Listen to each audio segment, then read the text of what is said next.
our immune system. Okay, snow really does.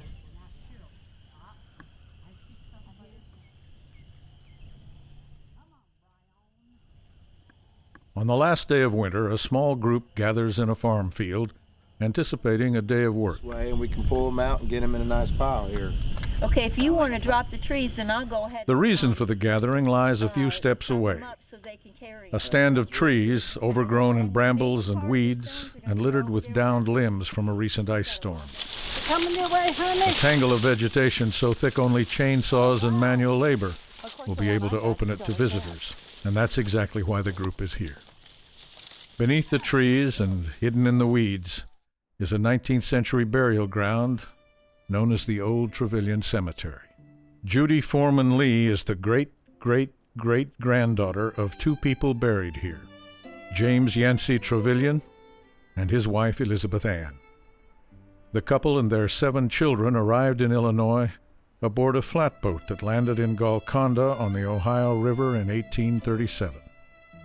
These are all our ancestors here. This is the reason we're living, and we're losing all of this history. And we want to help preserve it. Betty gave birth to more than a dozen children. James served in the Black Hawk and Seminole Indian Wars.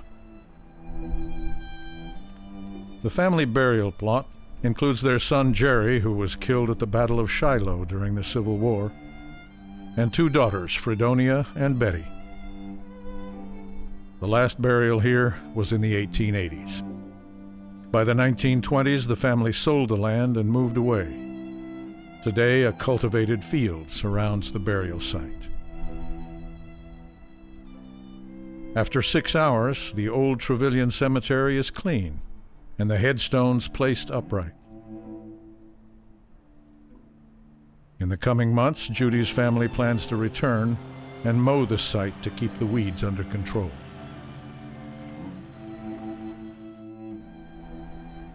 Historic burial sites like the Old Trevilian Cemetery exist in every corner of the landscape.